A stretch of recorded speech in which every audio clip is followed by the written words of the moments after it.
हम कहते हैं शंकर भगवान का केवल एक ही काम है,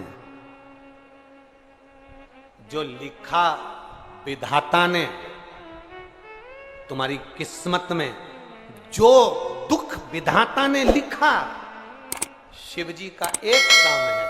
तुम जब शंकर भगवान के शिवलिंग पर जल चढ़ाते हो तो शिवलिंग पर जो चंदन लगा रहता है वो जल चढ़ाने से धुल जाता है। जब तुम शिवजी पे जल चढ़ाते हो तो चंदन धुलता है, श्रृंगार धुलता है। उसी तरह शंकर जी पे जल चढ़ाते समय वो जल तुम्हारे भी दुख को धो देता है, दुख को धो। रोज रोज किसी के यहां जाओगे ना तो तुम्हारी इज्जत घट जाती है। घटती है कि बढ़ती है? बोलो बोलो, जम के बोलो जरा। घटती है। रोज रोज किसी के दरवाजे पर जाओगे तो इज्जत घटेगी, पर रोज रोज महादेव के दरवाजे पर जाओगे तो इज्जत बढ़ेगी।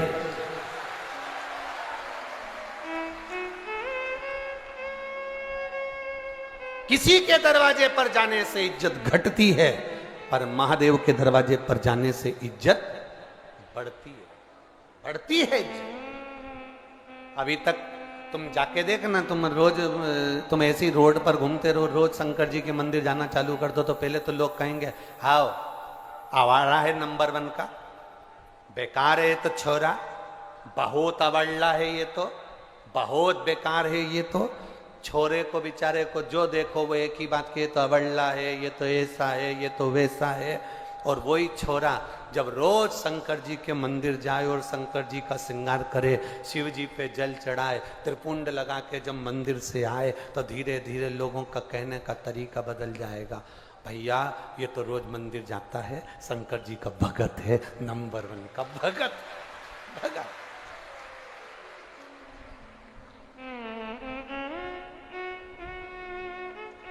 शिव की भक्ति इसके अंदर, शिव का गुणगान इसके अंदर। अब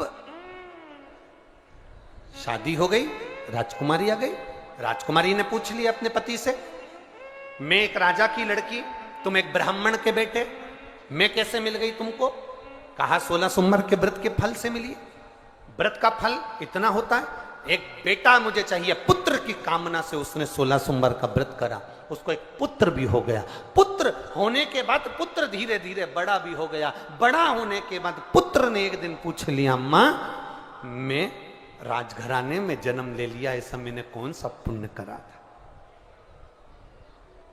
कभी आप भी विचार करना, चौराहे पर खड़े हुए भिखारी को देखना, किसी भिखारी को देखना, किसी बीमार व्यक्ति को देखना, किसी बहुत ज्यादा कष्टप्रद व्यक्ति को देखना, और उसको देखकर अपने आप को तुम जरूर देखना, और देखकर महादेव से प्रार्थना करना, बाबा तूने बड़ी कृपा करी, मुझे चौराहे का भिखारी नहीं बनाया, मुझे कुछ अच्छा बनाया। तूने बहुत अच्छी कृपा करी, अच्छे घर में मुझे जन्म दिया। तूने बहुत अच्छी कृपा करी जो मुझे इस भारत की भूमि पर जन्म दिया। 21,600 श्वास मनुष्य के शरीर से प्रतिदिन निकलती है। कितनी श्वास? 21,600 श्वास मनुष्य के शरीर से प्रतिदिन निकलती है। 3.5 करोड़ रोम छिद्र ये मनुष्य के शरीर में है, और 21,600 श्वास प्रतिदिन निकल रही है। इस श्वास के निकलने का केवल एक कारण है कि इन श्वास में आप अपने घर का कार्य करिए, परिवार का कार्य करिए, रिश्तों का कार्य करिए, मना नहीं, पर 21,600 श्वास में से कोई श्वास एक ऐसी बना लो जिस श्वास में हम परमात्मा का नाम ले लें, बस पूरी श्वास शुद्ध हो सके, पूरी श्वास।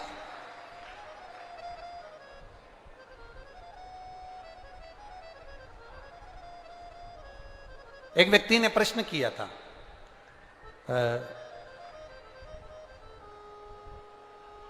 जिस दिन शोभा यात्रा निकल रही थी तो 3-4 लड़के लोगों ने एक पत्र दिया था। उस पत्र में नीचे लिखा था कि गुरुजी हमारा एक प्रश्न है। उस प्रश्न में जब शोभा यात्रा की गाड़ी पर उन्होंने पत्र दिया, उसमें एक पत्र में एक लाइन लिखी हुई थी, गुरुजी हमारा एक प्रश्न है कि 24 घंटे में हम, आप कहते हो कि 1 मिनट भी अगर भगवान का भजन कर लिया तो बहुत है, तो क्या 1 मिनट भजन करने पर 24 घंटे का पुण्य प्राप्त हो जाता है क्या? हम उनसे इतना सा कहना चाहेंगे, हमारे यहाँ का शास्त्रों का, वेदों का, हमारे शास्त्रों का विधान है, भंडारे में इतनी सारी नुक्ति बनती है, भंडारे में इतना सारी पूड़ी बनती है, भंडारे में इतनी सारी सब्जी बनती है, क्या वो पूरी की पूरी सब्जी उठकर, पूरी की पूरी पूड़ी उठकर, पूरी की पूरी नुक्ति उठकर क्या भगवान के सामने जाती है? जम के बोलो जरा। नहीं जाती। कितनी जाती है? एक थाली में लगकर थोड़ा थोड़ा थोड़ा जाता है, भोग लगता है, वापिस आता है, और जो बहुत सारा भोजन है उसमें उसको डाल दिया जाता है। उसी तरह 24 घंटे अगर आप भजन नहीं कर सकते, 1 मिनट अगर आपने भजन करा और उसमें आपने थोड़ा सा पुण्य कमा लिया, तो आपका वो पुण्य 24 घंटे के उस तबेले में डाल दिया जाता है, जिससे सब वो पुण्यमय हो जाए। 1 मिनट का पुण्य आपका जीवन सवार हो जाए। शास्त्र कहते हैं 24 घंटे भगवान का भजन करो। कोई करता है क्या? अरे बोलो तो जम के, कौन करे? तो शास्त्रों ने किया 24 घंटे भगवान का भजन नहीं कर सकते तो कम से कम 12 घंटे करो। 12 घंटे अगर भगवान का भजन नहीं कर सकते तो कम से कम 6 घंटे भगवान का भजन जरूर करो। 6 घंटे नहीं कर सकते तो कम से कम तुम 3 घंटे भगवान का भजन, बोलो बोलो जम के बोलो, करो। 3 घंटा नहीं कर पाओ तो कम से कम 1.5 घंटा भगवान का भजन, बोलो जम के बोलो जरा, करो। 1.5 घंटा अगर भगवान का भजन नहीं कर पाओ तो आधा घंटा भगवान का भजन करो। आधा घंटा नहीं कर पाओ तो 15 मिनट करो। 15 मिनट नहीं कर सकते तो कम से कम 5 मिनट भगवान का भजन करो। 5 मिनट नहीं कर सकते तो कम से कम 2 मिनट भगवान का भजन करो। 2 मिनट नहीं कर सकते तो कम से कम 1 मिनट भगवान का भजन करो। और 1 मिनट भी अगर भजन नहीं कर सकते, जो महादेव के मंदिर में जाकर 1 लोटा जल चढ़ाकर महादेव के चरणों का जल का आचमन कर लेता है, पी लेता है, उसके 3 ताप तो यूं ही समाप्त हो जाते हैं। ये विद्येश्वर संहिता में लिखा है।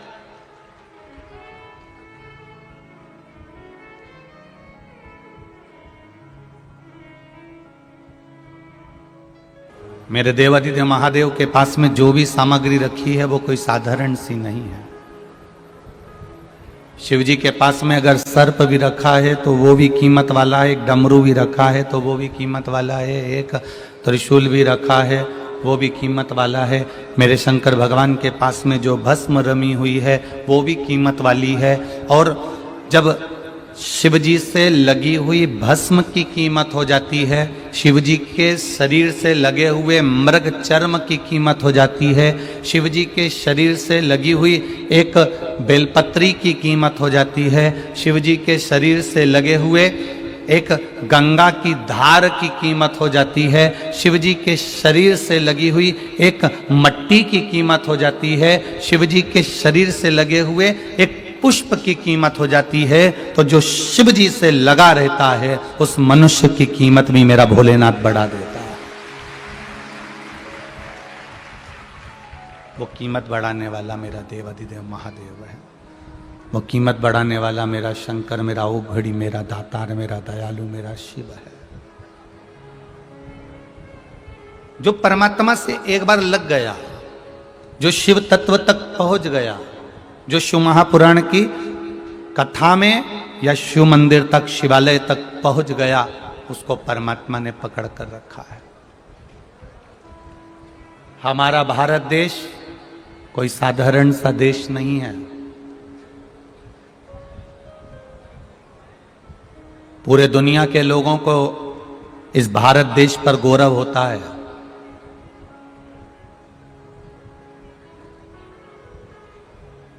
पर आज संसार के लोगों को देखकर दुख भी होता है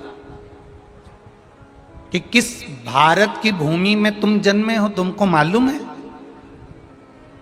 ये भारत की वो भूमि है जहां का पत्थर भी पानी में तैर जाता है तो मनुष्य तो भव से पार उतर ही जाता है।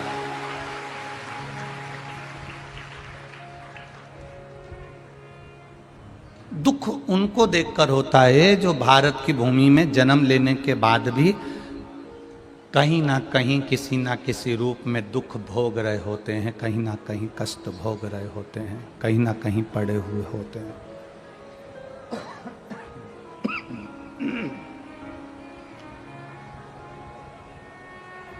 जिस भारत की भूमि का पत्थर भी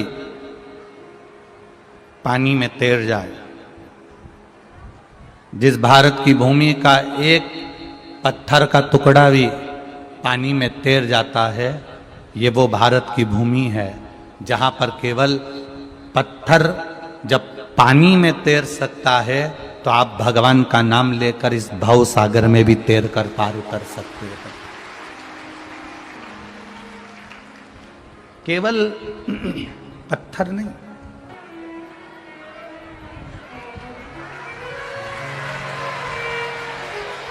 अब जैसे ये शिवलिंग रखा है, आपने जल चढ़ाया, अब जल आप यहां से चढ़ा रहे हो तो धीरे धीरे धीरे धीरे चढ़ाएं जिससे छींटे बाहर ना, यहां तक छींटे रहे ना, जलाधारी तक चलेगा, बाहर ना गिरे। और एक बात का स्मरण रहे, यदि बेलपत्री, फूल, पत्ती जल चढ़ाने के बाद ये सब अगर नीचे गिर जाए, जलाधारी पर गिर गया या नीचे उतर गया, तुम्हारा पूरा जल चढ़ जाए, तुम्हारे पास में चंदन नहीं है, अबीर नहीं है, गुलाल नहीं है, कुछ भी नहीं हो, तो भी अपने हाथ की 3 उंगलियों से रेखा 3 खींचकर और फिर जो माला आदिकादिक भगवान की रखी थी उसी से भगवान का वापिस पूरा श्रृंगार कर कर फिर वापिस आइए, भगवान को पूर्ण श्रृंगार।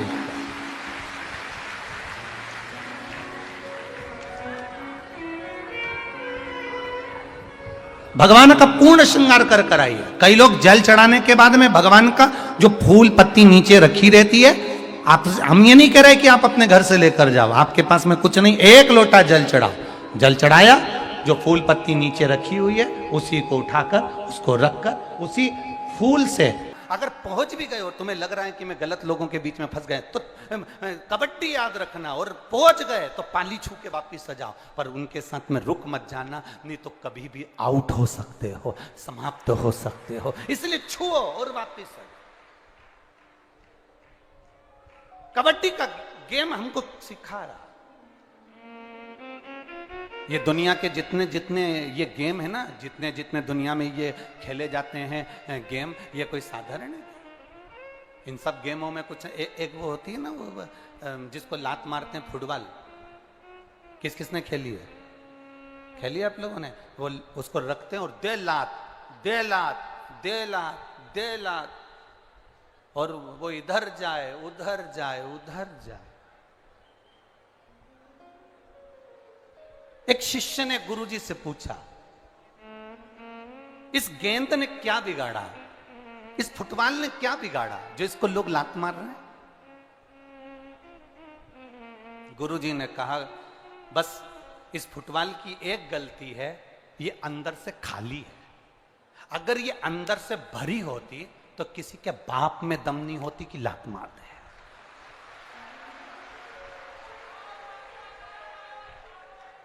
ये फुटबॉल अंदर से पोली है, ये फुटबॉल अंदर से खाली है, इसलिए लोग लात मार रहे हैं।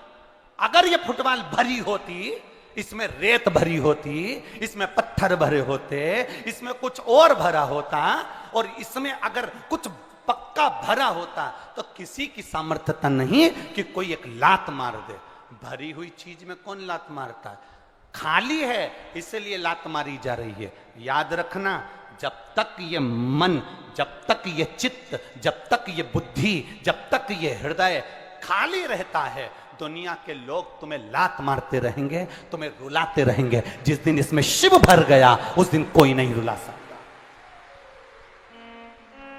जिस दिन इसमें शंकर बैठ गए, जिस दिन इसमें देवादिदेव महादेव विराजमान हो गए, जिस दिन इसमें राम नाम, कृष्ण नाम, शिव नाम अंदर भरा गया, जिस दिन इसमें शिव महापुराण की कथा इस खाली मन के अंदर भरा गई, फिर किसी की सामर्थ्यता नहीं कि कोई आपके मन से, कोई आपके दिल से खेल ले। जिसका दिल परमात्मा की भक्ति से भरा रहता है उस पे कोई लात नहीं मार सकता, क्योंकि वो भरा हुआ है, मन भरा हुआ है, चित्त भरा हुआ है, उसे कौन लात मारे?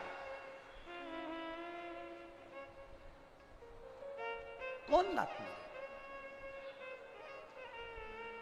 मान लो अगर गलत संगति में पहुंच भी गए हो तो फिर पाली को छूकर वापिस आ। यहां कथा के पंडाल के अंदर जगह बिल्कुल नहीं है, रत्ती भर भी। पर कई लोग आसपास में जितने खड़े हैं, कोई ट्रकों पे चढ़े हैं, कोई बसों पर चढ़े हैं, कोई फायर ब्रिगेड पे चढ़े हुए हैं, कोई बिल्डिंगों पे चढ़े हुए हैं, कोई पेड़ों पे चढ़े हुए हैं। तो हम तो कहेंगे चैनल वालों को भी कि इन लोगों का भी दर्शन आप अवश्य कराया करो जितना बन सके, क्योंकि ये लोग बहुत दूर दूर बैठे हैं और भाव से कथा कर तत्व ग्रहण कर रहे हैं, भाव से, भाव से। ये कोई सहज है? तो विश्वास, दृढ़ता, भरोसा, श्रद्धा ये आपके भीतर है। कई लोग बाउंड्रियों पर खड़े हुए हैं, अर्थात तुम चिंता मत करना, तुम यहां तक आ गए हो, भले तुम्हें पंडाल में बैठने की जगह नहीं मिले, पर तुम पाली छूकर जा रहे हो, मतलब ये निश्चित है कि तुम्हारा कार्य सिद्ध है, तुम पहुंचे हो वहां, तुम पहुंचे, तुम वहां तक पहुंचे हो। बोल बम का नारा